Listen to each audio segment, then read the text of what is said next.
le fond et le demi-fond. Un tiers des médailles décernées dans ces disciplines entre 2001 et 2012, lors des championnats du monde ou les Jeux olympiques, seraient suspectes.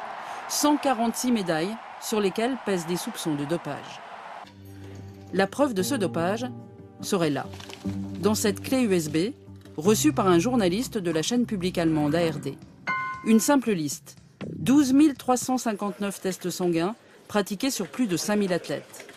Au moins 800 d'entre eux présenteraient des valeurs sanguines suspectes, voire même hautement suspectes. C'est-à-dire des résultats d'analyse de sang au-dessus ou au-dessous de la normale. La preuve que chez l'athlète, quelque chose ne va pas.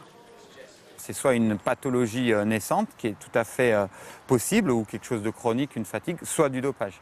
Voilà, il n'y a pas d'autres facteurs explicatifs. Donc à un moment, quand vous avez un athlète qui est ultra performant, on peut dire que la pathologie, vous allez mettre un petit peu de côté et il ne vous reste plus qu'une option, c'est le dopage, malheureusement. Les résultats des tests publiés dans le documentaire allemand ont été analysés par un expert australien. Certaines valeurs sanguines étaient tellement extrêmes, tellement dangereuses qu'il est clair que selon moi, l'EPO était utilisé. L'athlétisme est dans la même position aujourd'hui que l'était le cyclisme il y a 20 ans. Pour l'Agence mondiale antidopage, ces révélations sont un coup dur. Je suis très surpris par le nombre d'athlètes impliqués selon la base de données de la Fédération internationale d'athlétisme. Je suis sûr qu'ils vont s'y intéresser de très près pour identifier l'origine de ces informations. Mise en cause, l'Association internationale des fédérations d'athlétisme se défend de tout laxisme. Il faut que 3 experts.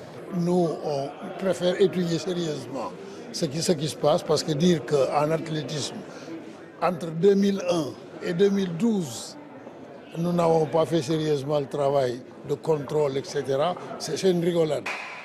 Le documentaire allemand ne révèle aucun nom d'athlète incriminé et il précise que le champion Usain Bolt n'est pas concerné.